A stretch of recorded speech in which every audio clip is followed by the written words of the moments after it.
What do you do when you find yourself in a predicament where your project car has blown up? You need an engine and you're on a tight budget. Well, most of us go to the wrecking yard looking for an engine. But how do you know what you're looking for? How do you know if it's any good? Good news. I'm here to give you some ideas. Welcome to TheoryWorks.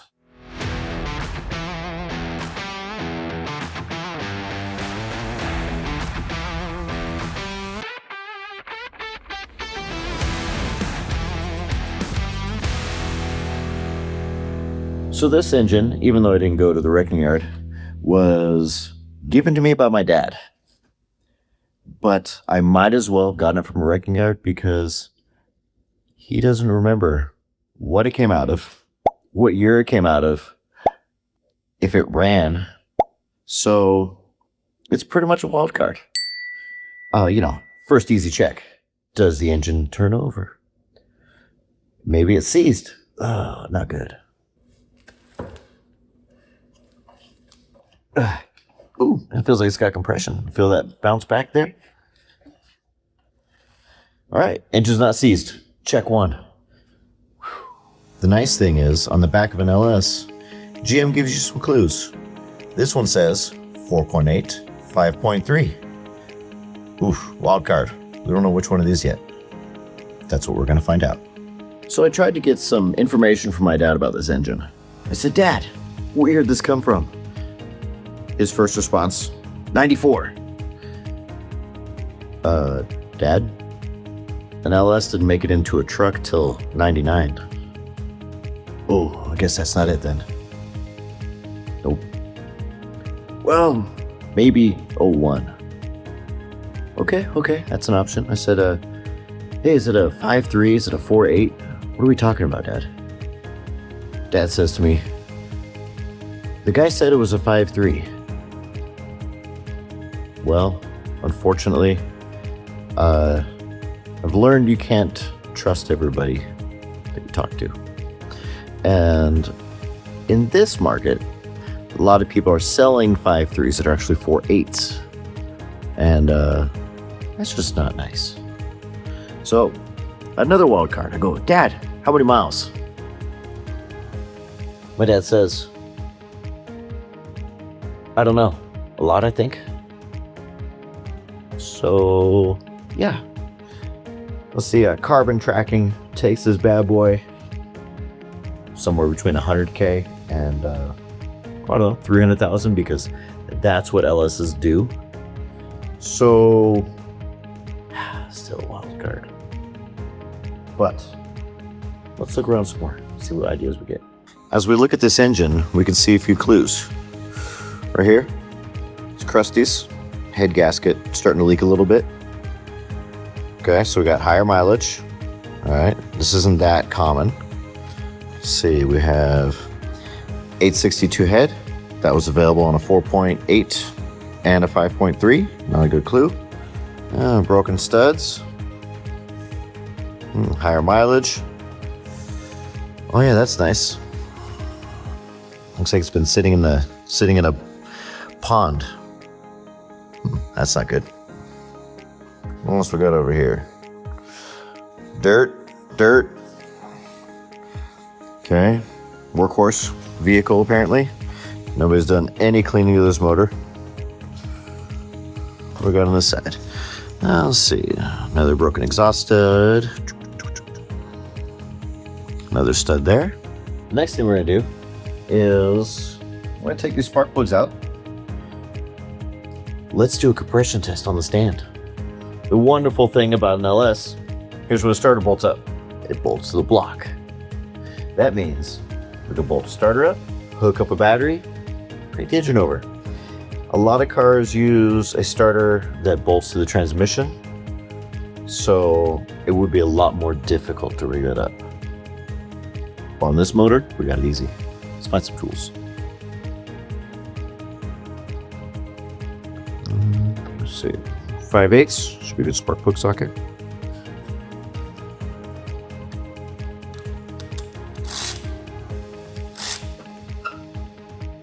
All right, let's get the spark plugs out. Hey, this thing's nice. 27 bucks online.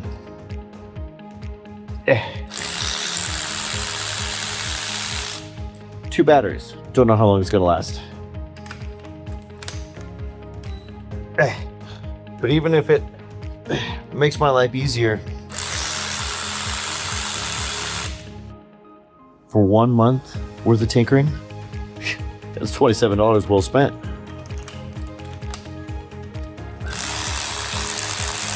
Spark plugs, NGKs. Okay. They're actually not bad looking. Okay, not bad. There's a chance this was a maintained engine. I decided not to turn the engine over. When I say turn the engine over, rotate it on the engine stand because it's super heavy. So I'm just gonna do the spark plug in an unusual position here. Ooh, that one's got tight threads. But no, back in the old days, when I say old days, like Gen 1 small block Chevys, we actually had to shim the starter. What you would do is you would put shims between the starter and a block right there. And because you had to correctly distance it away from flywheel or the flex plate, depending on the automatic manual transmission. This guy right here, for those of you who don't know. Because the teeth would bite and they would make some crazy noises. And so the starter was a little too high pitched. Loosen the bolts, put a shim in, try it again. It was a pain. I don't understand why they just couldn't get it right. Well, here we are, Gen 3. You don't do that anymore. That was a good fix. So the one thing I've learned in my time of building engines, getting engines together, stuff like that, is there's definitely there's multiple avenues, and you'd be surprised how loose you can get with tolerances and specs on a motor.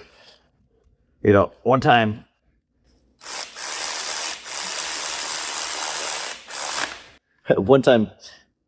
my first car, 76 Camaro,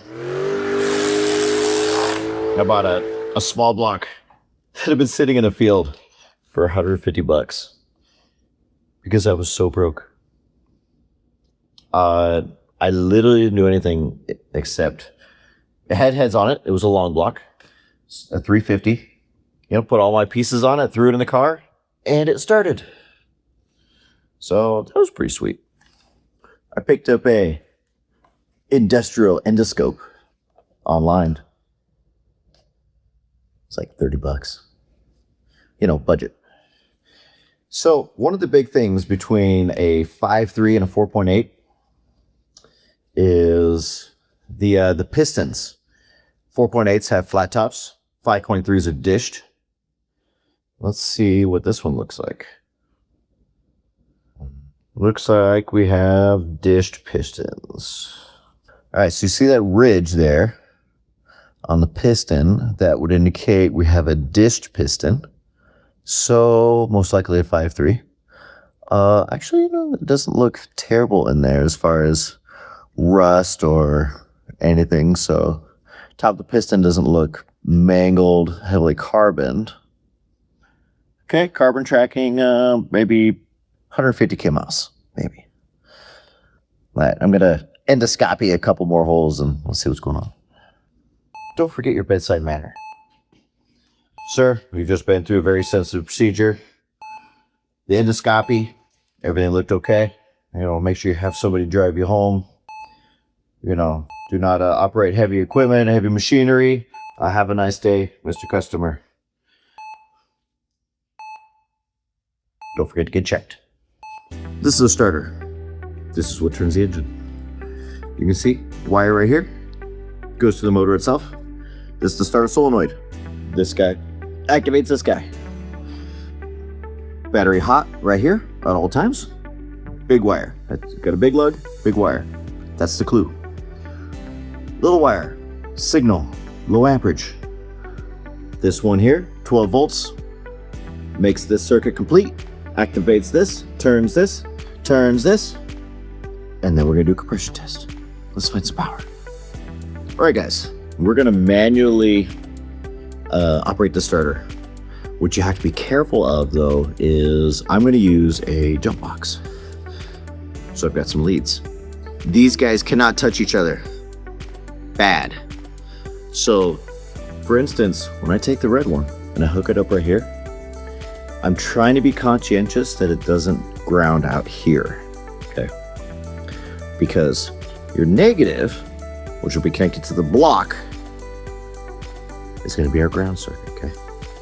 And if they touch, that's also known as welding. You know, like this. Spicy. Okay, we're going to try not to do that. That's how wires burn. Not good. Tools get stuck to engines. Not okay. All right, next step is I'm going to use a compression tester. Seeing as how the engine turns over. Let's see if I can get a compression reading on this thing. That's fun. Brand new kit. Online. Feels $20 worth. Smells Harbor Freightish. No labels.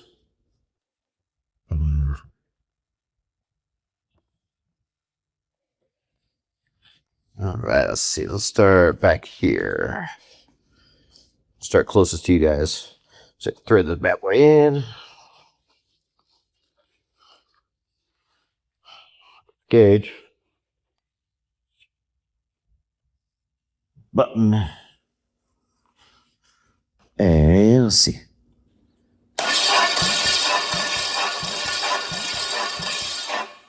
Ooh. Not bad. $140. Now, the biggest thing when you're doing a compression test is there is a lot of variables. For instance, you're trying to, because as you saw, the gauge was bum, bum, bum, bum. So you have to do your best to remain consistent when you're doing a compression test. For instance, I was attempting like roughly 5, 1, 2, 3, 4. And so you need to do that for each cylinder. Because without that, you lose your consistency, which will give you a different reading.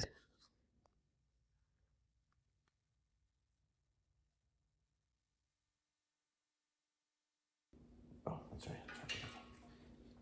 Okay. What we got here? 2, 3, 4, 5. Woohoo! Interesting.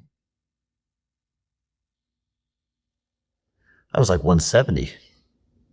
Substantially different from this hole. Of course, there's always a chance, maybe... Did I mess up the first hole? You guys were watching.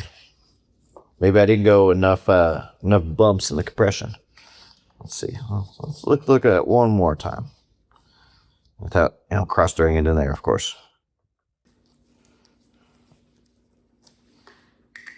Maybe I shortchanged the first cylinder. Let's check it out.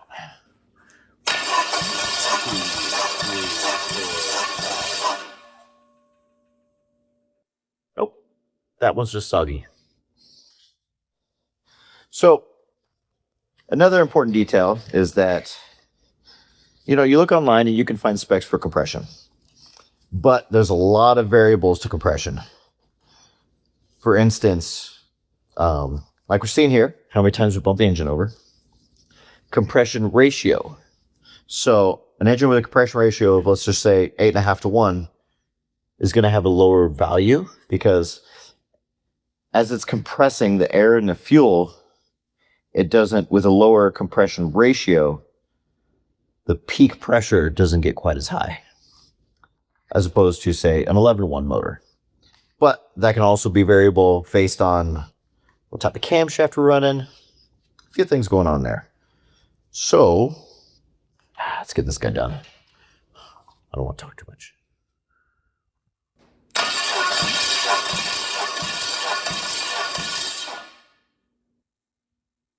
Also 130. Not shabby. So what I've learned in my time of, kind of testing motors and researching and whatnot is, if you look at the forums, you're going to get a lot of different answers. They'll probably say, oh, an acceptable range is 140 to 160. Maybe they'll say 120 to 140. Like, you're just going to have this range. So a good rule of thumb is, are they reasonably close to each other? In this case, no. We had like a 130-ish. It's like a 160-ish, like a 130-ish. So maybe the fourth one will tell a different story.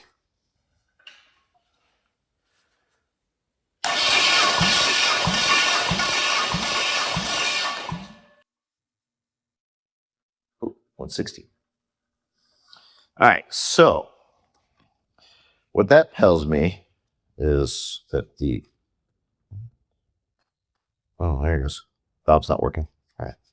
So what that tells me is that we may not have an engine that is super healthy just yet, but we do have an engine that's making compression, so that's good. One of the things that can cause this is, you saw how in the intake, there's a ton of dirt. We can get some dirt in the valves. The motor's been sitting for a long time. Maybe the piston rings, the compression rings aren't working very well. They're a little stuck.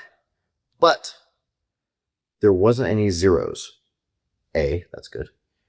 B, so usually it takes around 100 PSI to be able to have ignition when everything is combusting and whatnot. And, it's, push, pull, bang, suck, or, one of the things of the four strokes that happens. And so we're above 100. We're good. We're really not even close. 130s. If this was the 70s, 130 would be really good compression. But we're in the 2000s. Most motors are like a 140, 150 plus. I forgot to finish the story on my first car and doing the motor while I was super broke. The $150 motor I put in that ran ended up having a flat cam. Yeah, in the 70s, Chevrolets had this problem where the camshafts would wear against the lifters, and there was I don't know if it was a mismatch of metal or oil quality or what caused it, but anyways, instead of the lifters having lobes, it wouldn't actuate the valves. So I got it in, didn't know that was a problem, and the camshaft's located right here. And it's as long as the engine. So let's see. We'll call this 2 feet. So then to take it out, you need 2 feet of clearance going this way, which means air conditioning's in the way, radiator's in the way. Sometimes a hood support or the radiator core support or those items are in the way. So yeah, sucked. Worked on it all weekend, got the motor together, got it in, had a flat cam, and then pretty much had to do it again. But that's how we learn. So now that we've kind of walked around the outside of the engine and determined that, okay, it's not totally a bad engine yet. What you're really going to find is that maybe beauty is skin deep. Or is it not? What does that saying even mean? Either way, we're going to take this valve cover off, and we should be able to get an idea of what kind of maybe oil service this car had, maybe mileage. Sometimes you find just a ton of schmutz in there, and that is not fun when it comes to cleaning and whatnot. But we'll see what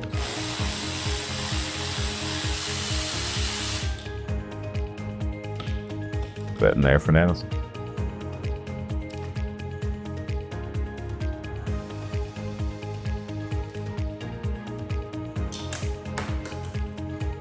Oops. I'll pick that up later. All right. Turn of events. Look at this guy. pretty darn clean. That's a good sign. All right. Because usually you get some oil splash up in here, and that's where a lot of the varnish and not great stuff collects.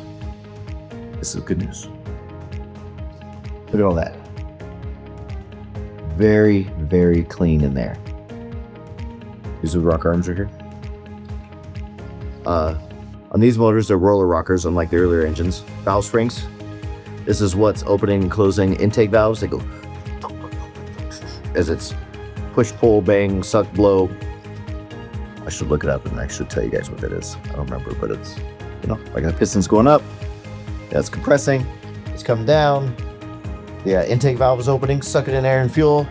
Intake valve is closing. It's compressing. It booms, comes back down. Exhaust valve opens. It pushes it out, and there's like the timing's all wrong. But so after I needed a camshaft in my other car,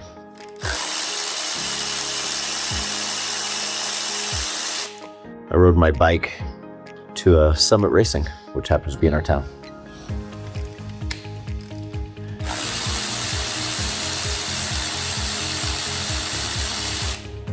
Picked out my first camshaft ever.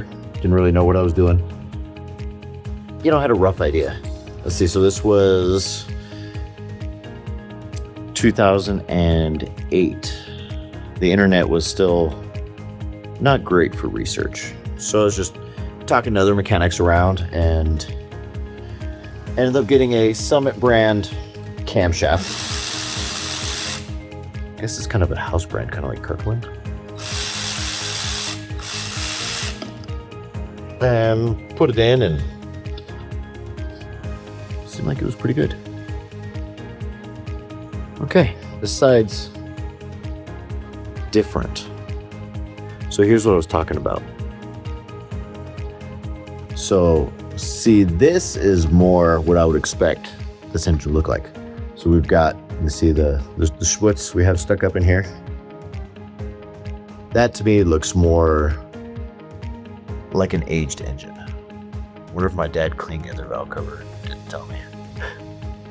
It was time and a place.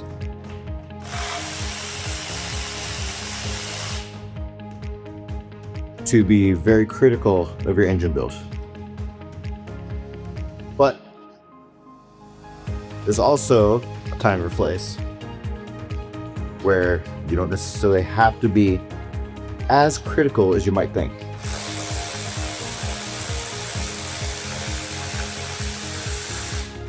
For instance, in a perfect world, if that compression was, within 10% of each cylinder,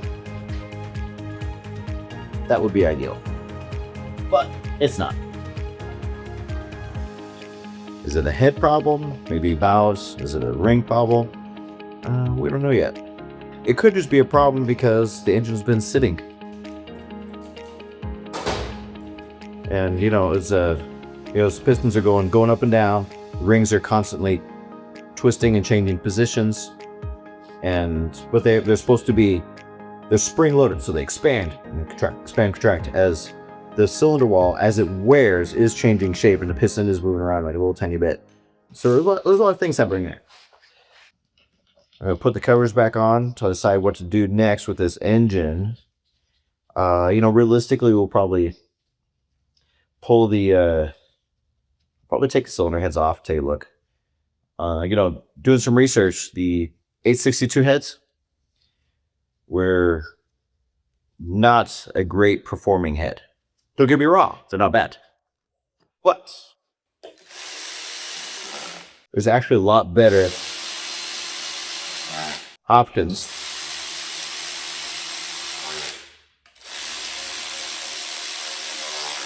As far as factory heads, to where that have bigger valves, and you don't have to spend a lot for, a sweet set of trick flow heads. But for this motor, we can't do that. These heads have the smallest combustion chamber, I'm pretty sure.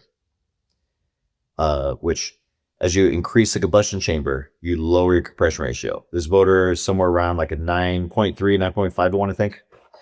And so if we were changing the heads to say like 317 heads, which is what came on 6.0s, they have a larger combustion chamber, And with that larger combustion chamber, I want to say like 72 cc's or something like that. These are like, I don't remember, 61, 58, something like that. A different number. But with that larger combustion chamber, the compression ratio on this motor would likely go from, let's just say, a 9.5 to 1 down to probably like a 9 to 1, maybe like 8.8, which is great for blowers and superchargers. Not great for naturally aspirated. That's what the 70s did to us. When you guys were watching, I did a compression test on this side also. You know, I got varying results. Anywhere from 130 to 160, so pretty consistent.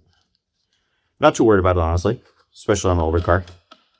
I've seen a lot of engines come back with their compression after they've had some time to run. You know, you can stick Marvel Mr. Oil in the cylinders, and it's got a detergent in it. It'll help free up any carbon that's stuck in the rings or just old schmutz that's keeping this thing from wanting to work right. So that's good. In the meantime, thanks for coming along on this journey. Let's get this dude buttoned up. Don't want to put too much more dirt and dust inside the engine unnecessarily.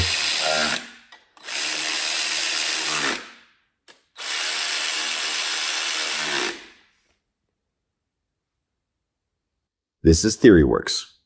Catch you later, guys.